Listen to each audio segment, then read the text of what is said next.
Hello, I'm here to talk about the hardest thing that I've ever had to deal with in my entire life.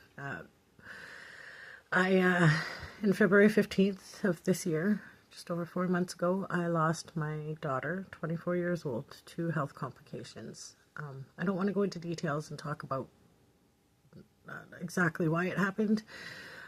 That's not what I'm here for, but I am here to talk about the grief and what happened in my personal experience after and dealing with the aftermath of all of this. I'm not going to do a long video because I'm not good at those. I've tried a couple times, and I end up rambling and saying a lot of stuff in between that you don't really need to hear, and that's when I start saying, when people add the word like and okay in a lot, that's when I start doing it. So I'm going to try and keep this video short, and I'm going to hopefully be doing more videos to go through the different experiences that I've had. Again, if this helps even one person, then that's great. If not, that's great too. Maybe they're just videos that are meant for me to get my grief out in some way too. Before we do start, I know there's a painting behind me, and the painting will probably be behind me in most of my videos. So I'm just going to get this over with quick and show you. It's a big animal behind me. It was a birthday present. I love Animal. I requested him, and that's what I got. It's a great painting. Anyways, so on to what I would like to talk about first is the moment you lose anybody in your life, the affection from other people will show up. We all know that. People will send love. They send their prayers. They send their wishes, their thoughts. They want to tell you that, that they're there for you and that they love you. And it's great. And there were a lot of people that through this, I needed those messages from, that sent them to me.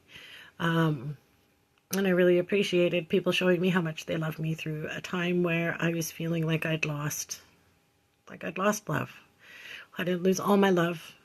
I lost my daughter, but that was at the time when I lost her, I felt like I lost all of it. Because that's your child. You're not supposed to lose your children. So the affection started pouring in, and this is where it gets a little touchy, because every time, again, I'm just going to say I appreciated how people wanted to be there for me. I'm not saying that they shouldn't have been or that they were wrong. There's nothing about that. Everybody wants to be there for you when you're grieving. All the people that care for you and love you want to be there for you when you're grieving. They reach out to you, and it's wonderful.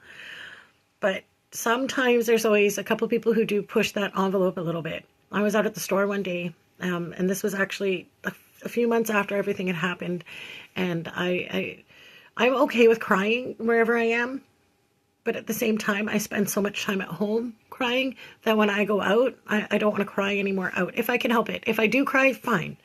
But I'm going to actively try to avoid crying in public right now because it's been months and I'm just tired. It's tiring. You get very tired of it. I just want to go out, distract myself, and then I can come home and deal with all the thoughts at home. So when I go out and people hug me, it does bring on tears, because then it starts my brain thinking about my situation, and it puts me right back into how I'm feeling. So I actually went out after a few months, and I haven't been going out a lot. I've been trying to avoid it somewhat. So when I finally did go out to the store, and somebody came to me, and I could tell she was about to hug me, and I said to her, please don't hug me. And she hugged me.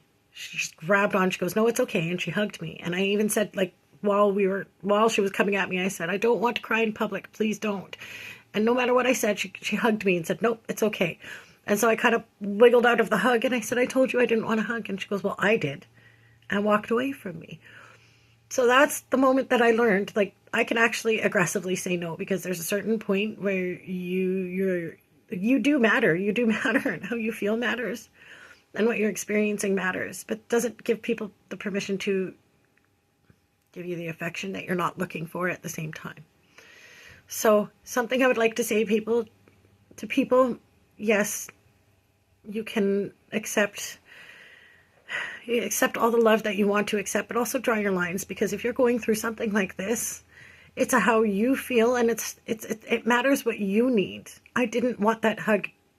As simple as it sounds, I didn't want that hug. I know she was coming from a good place, but she also didn't listen to me, and I didn't want that, because in public, I needed to keep my comfort levels. People are weren't respecting that at a certain point. And it wasn't just her, it was just she was the one who made me really realize that I needed to start standing my ground. So now at this point, when people approach me and try to hug me and I'm at a grocery store, I don't usually take a shopping cart. I carry a basket. I will put that basket right in front of me and I will say hi and I won't move it.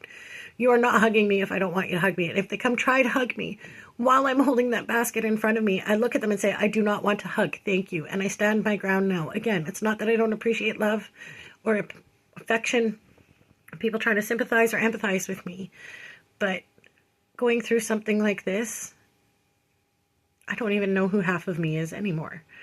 And you don't have time to grow and change. You don't have you don't have the time you need. It just happens like in an instant. Like, the Big Bang, bang, there you go. You're different. So you need to take time to learn yourself and to learn where your thought process is going to go and to learn who you are and what you need. So my first little bit of advice, the grief of a child, keep yourself comfortable.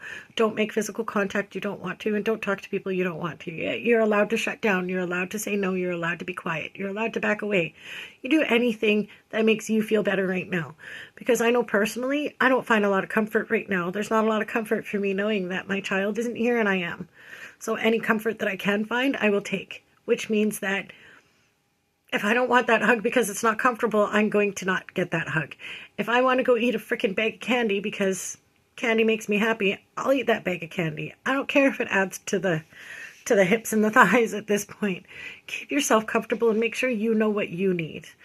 Also, though, giving that advice, I say that taking care of yourself in a healthy way. I did call people or message people in the beginning, and it was like, it was helpful to get them to reach out to me and to talk to them. And I talked to them right away so that they knew my situation and would check in with me just to make sure that I was doing okay. So I'm not saying go out and go do anything you want, in a sense. Just make sure that, you take care of yourself. Don't put yourself in a position where you're more miserable, because this is already miserable enough. I hope this video makes sense, and I hope it helps somebody. If not, again, it's a video. It's there. I will be posting more. I know if I talk anymore right now, past this, 7.5 minutes that I'm at about, it's going to start sounding like nonsense. So I don't know what the next topic is, but for now, if you're going through what I'm going through, it sucks. And I'm sorry you're going through it. I'm so sorry.